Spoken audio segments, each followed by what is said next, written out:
पलक bus stop पर बस का इंतजार कर रही थी और इधर उधर जाती गाड़ियों को देख रही थी कि तभी उसे कार में बैठे कुछ लड़कों की हंसी सुनाई दी।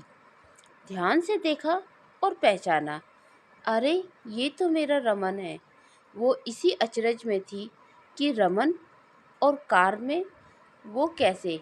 वो इसी सवाल में उलझी थी कि इतने में उसकी बस आ गई। वो बस में बैठ गई। उसको वो ही बातें, वो ही दिन याद आने लगे कि कैसे हम एक दूसरे को प्यार करते थे। मन ही मन मेरी झिझक और उसकी शराफत ने हमें कभी इजहार करने ही नहीं दिया। इतने में बस रुकी और वो बस से उतरकर अपने घर की ओर निकल गई। पलक घर जाते जाते रमन के ही ख्यालों में थी कि अचानक एक दुकान से सिक्के गिरने की आवाज़ आई और उसे रमन के साथ अपनी पहली मुलाकात हुई। लोगों से खचाखच भरी बस में कुछ मुट्ठी में सिक्के लिए दरवाजे पे लटका एक नौजवान। वो दरवाजे के साथ ही खड़ी थी। उसके चढ़ने से वो थोड़ा अनकंफर्टेबल फील कर रही थी क्योंकि उसे बार बार बस के धक्के लग रहे थे। इतने में कंडक्टर आया और कहने लगा, टिकट टिकट, जोर से चिल्लाया। वो जैसे ही कंडक्टर की तरफ हाथ बढ़ाता है, उसके हाथ से दो चार सिक्के गिर जाते हैं। कंडक्टर उसको जोर से चिल्लाते हुए, ये क्या लेकर आए हो? और दूसरी सभी सवारियां उस पर हंसने लग जाती है और रमन भी उनके साथ एक हल्की सी मुस्कुराहट देता है। उसकी सादगी और उसकी हल्की सी मुस्कुराहट ने पलक का ध्यान उसकी ओर खींच लिया। ने रमन के साथ उसके सिक्के उठाने में मदद की। वहीं रमन ने पलक को मैडम जी थैंक यू कहा और एक साइड खड़ा हो गया और अगले ही स्टॉप में उतर गया। लेकिन पलक की पलकों में उसकी मुस्कुराहट और उसकी मासूमियत बस गई।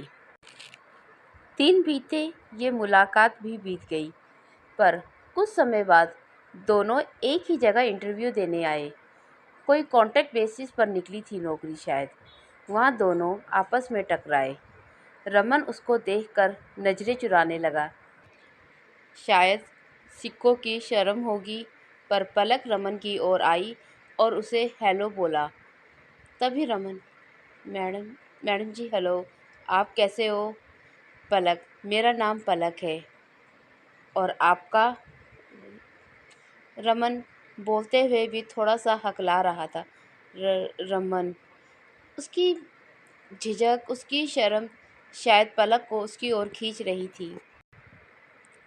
पलक को इतना तो यकीन था कि रमन एक अच्छे घर का सीधा साधा लड़का है। हाँ, दोनों ही गरीबी और हालातों की मजबूरी के मारे हैं। पलक रमन की तरफ जाकर बैठ गई।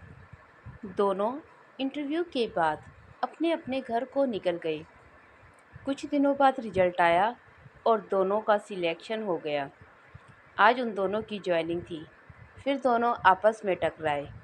पलक खुश थी कि रमन का सिलेक्शन हो गया। शायद रमन भी, क्योंकि उसके चेहरे पे वही हल्की सी मुस्कुराहट जो पलक को उसकी ओर खींचती थी। पलक रमन को देखकर बोली, चलो ऐसा है कि कोई अपना तो है। रमन हल्की सी गर्दन हिलाते हुए, पलक स्वभाव से थोड़ी चंचल, अलड़ सी हवा की भांति जिसकी कोई सीमा ना थी, पर रमन न जाने किस बाउंड्री में बंधा हुआ था। पलक ने कुछ ही दिनों में अपने बहुत सारे दोस्त बना लिए और पुराने स्टाफ के साथ भी एक अच्छा रिलेशन बना लिया। वहीं रमन अभी तक सिर्फ पलक को ही जानता था। सबके साथ एक हल्की सी गुड मॉर्निंग रहती थी उसकी। पलक को रमन न जाने क्यों चुंबक की भांति खींचता रहता। वो मन ही मन उससे पहली मुलाकात से ही जुड़ चुकी थी। दिन बीतने लगे। दिन ऐसे बीते कि रमन भी पलक के साथ थोड़ा थोड़ा सहज महसूस करने लगा। अब दोनों इकट्ठे चाय पीने जाते, एक साथ लंच करते। शायद रमन धीरे धीरे खुलने वालों में से था। अब वो पलक के साथ मजाक भी करता, उनकी खूब हंसी ठिठोली होती। दोनों एक साथ खूब घूमते। आते जाते भी, घर का रास्ता भी एक और था, तो काफ़ी टाइम एक साथ बिताते।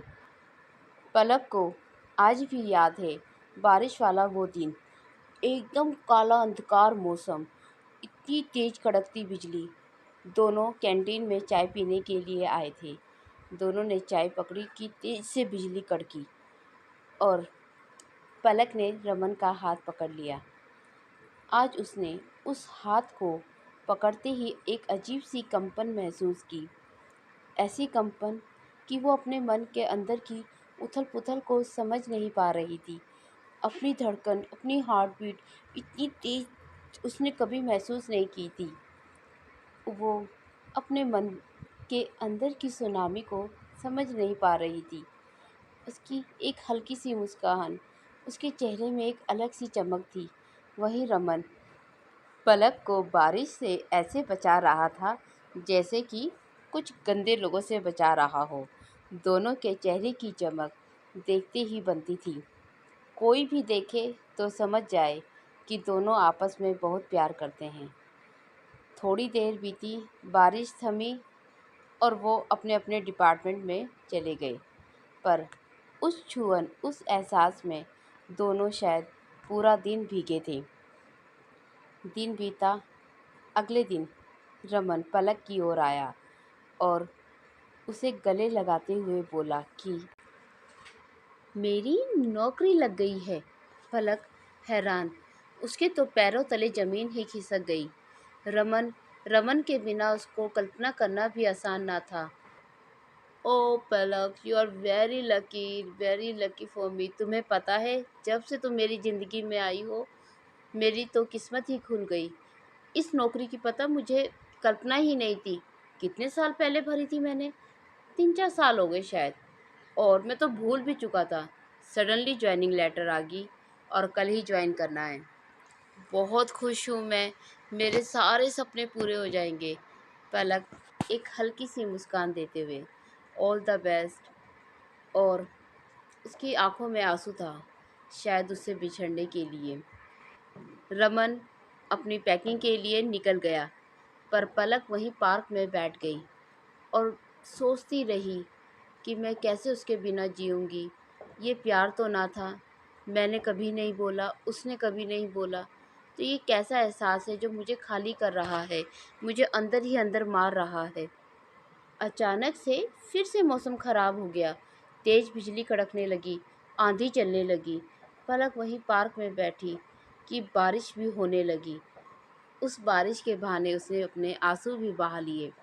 वो उस एहसास से निकल नहीं पा रही थी कि तभी वो अपने आप को टोकती है कि क्यों मैं पूरा दिन इस पार्क में क्यों बैठी रही, क्यों आंसू बहाए, किस लिए, कैसी तड़प।